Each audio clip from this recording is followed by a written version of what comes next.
As you all already know, KOF bosses are cheap, and all for different reasons. If you've seen my other cheap bosses videos about King of Fighters 94 and 95, Rugal is the boss many times in KOF for good reason. He's just super cheap level strong. He's also the boss of King of Fighters 98 and 2002, so we probably won't be covering those ones. After Rugal in KOF 96 came Gaonitz and Chizuru, who were also pretty tough, followed by Orochi in 97, who was also stupidly difficult. As I stated earlier, Rugal is in KOF 98, and in KOF 99 we saw a new saga enter with Chrysalid being the new boss that year. And in KOF 2000 the bosses really took it up a notch with Zero, who I thought was pretty cheap at the time when I played him. All of these bosses pretty much deserve their own episode, and they probably will get one someday. But I wanted to jump right to the worst, because all the cheap boss crap came to a brand new level in King of Fighters 2001. Like I was just saying how Zero kicks it up a notch in King of Fighters 2000. Well, guess what? In King of Fighters 2001, you gotta fight Zero again. But let's stir in a couple more things. This Zero is apparently the original Zero, and the Zero from King of Fighters 2000 was a clone. Which makes sense, because this one is way harder. Not only does the Zero have the same moves, he has a couple more, and he has assists he can call in any time to help him. And do you want to know what the best part about these assists are? Is one of them can actually break your guard. So he loves to do this super, and then break your guard, and then you get hit by the super, in the middle of the super. So you start off blocking, and then this guy gets summoned, and then you're not blocking anymore. It doesn't do much damage, but it's still really annoying, especially when you're on the last sliver of your life and there's not much you can do. So really, Zero, when it comes to KOF bosses, Zero from King of Fighters 2001 is the worst.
Yeah, I only wish the story ended there, actually.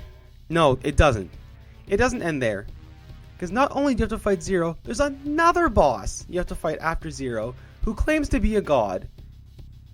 And his name is Ignis. You have to fly into outer space to fight him on his personal space station. I mean, the setting couldn't be more fitting.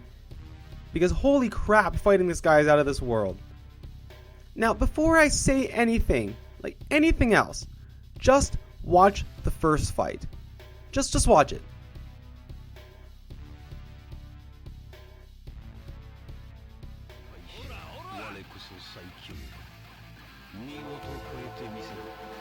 Round one, fight!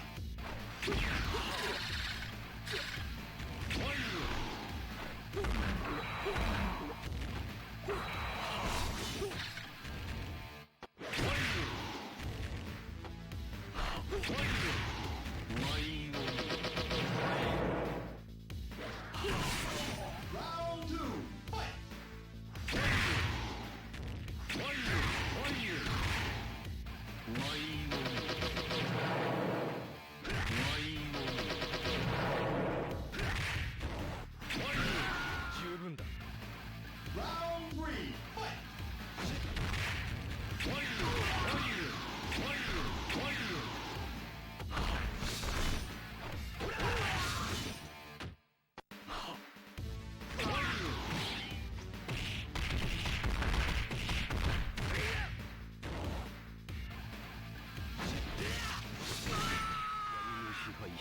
So I fully admit I could have blocked a couple more of those fireballs.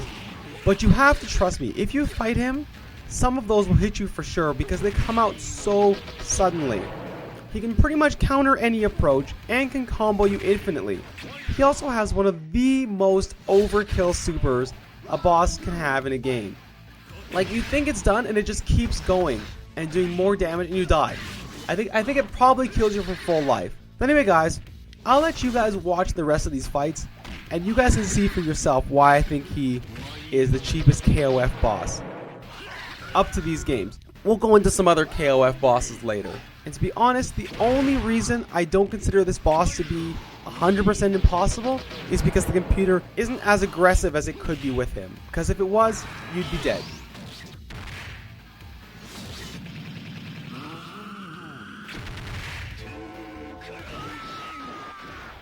Round 3, fight!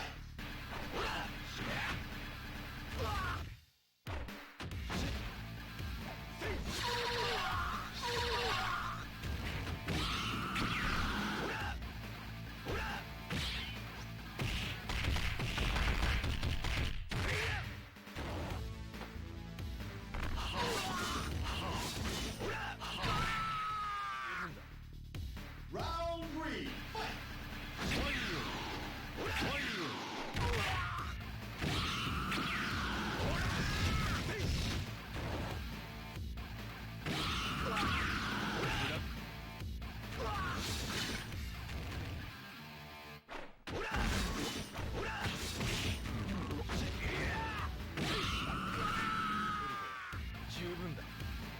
Round 3, fight!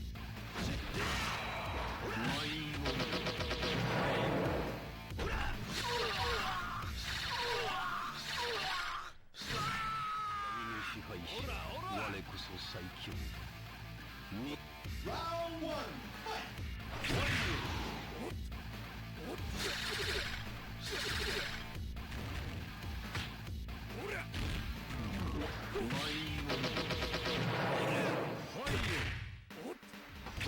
Round 3,